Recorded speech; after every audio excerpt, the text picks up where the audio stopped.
Love this story on so many fronts, and we've all had those dream projects that you say, well, I'm going to get around to it someday. I'm going to do it.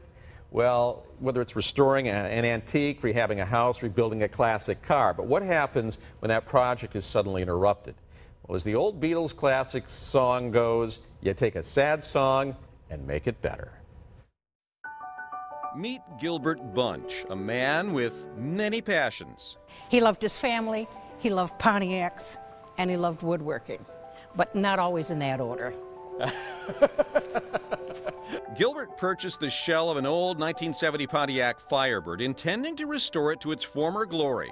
But life got in the way, and it just sat in the garage for several years. I lovingly called it the Beast, and he was more protective of that than I was. This summer, the project was on. Gilbert was going to throw himself into it heart and soul. And then his heart stopped. What was his widow to do with the beast? The alternative was maybe to sell that carcass, that beast, to somebody who didn't care about it, didn't love it like he did, didn't see the potential in it. It's such a waste. So she donated it to classic rock station WCSX for its Stone Soup project. For 10 years, just like the children's book that inspired it, the radio station brings the community together. Individuals donating the ingredients, in this case auto parts, money and talent, to turn this into something like this. We try to get everything donated, but some years are tougher than others, and this year it's been a struggle. The car is raffled. The money goes to a children's charity, in this case, Holy Cross Children's Services. Jim O'Brien of WCSX met the family when the station picked the car up. They were all there when we picked the car up. The whole family was there. I mean, this car meant a lot to him, and to turn it into something which he wanted to do, and again, to raise money for a charity here in Detroit, it's personal. This is like his unfinished symphony, isn't it? Yeah. It really is. It's an Irish family. We had a little toast in Gilbert's honor when we loaded it up on the trailer, and it was really, really emotional. It's raw. I think that's something that you forget. It's still so close to this family that this is very raw, and this car was a big part of him. So yeah, it was. It took me a while. We shed a lot of tears. Turning a lump of coal into a diamond, I guess, yeah. Keith Strong and his Ice 9 group are respected customizers, and they are overseeing this project. Of the cars they've restored, this jewel has the best backstory. I need to make a lot of people happy with this car.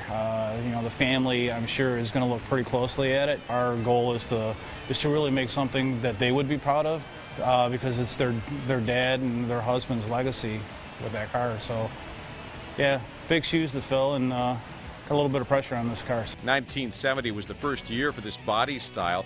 Burt Reynolds' Smokey and the Bandit made it famous, so it's historically significant.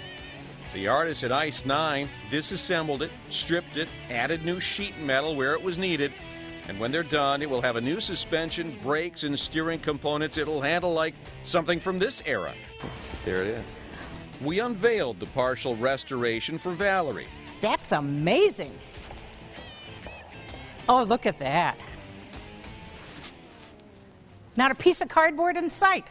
She knows her late husband would have approved. Can I touch it? All right, you guys passed the first test. So far, so good. What would Gilbert say? Oh, I couldn't repeat that on TV. I think we go through life making circles. And this is his. It's going to be a legacy and something we're all going to be very, very proud of. I love this story on so many different fronts. Gilbert sounds like an amazing man, and obviously his wife. There are a lot of times you hear about the wives go, oh, throw that junk away or get rid of the whatever, and she really cherished it because she knew how much he cherished it. Exactly. And now you can be a part of this. First of all, they still need some help with some parts. Yeah. So the Stone Soup continues, but also the raffle tickets are now on sale for the Stone Soup project. It's $10 a ticket, and again, it benefits Holy Cross Children's Services and at-risk kids in crisis. And we did put a link on our Live in the Deep page of clickondetroit.com, and you can head to our Facebook page as well. Now we have to confess, you're going to have a little competition when you buy those raffle tickets, because Valerie and her kids, they're buying some raffle tickets because they would like to keep the car in the family, and I'm going to buy some tickets too. Yeah. We hope to have, they've done a lot of work on the car since those pictures were taken. We hope to have the car here next week. Oh, really? And we'll kind of have a little unveiling here and show you what the car looks like now. But think what it looked like with Smokey and the Bandit back in those days. Cool stuff.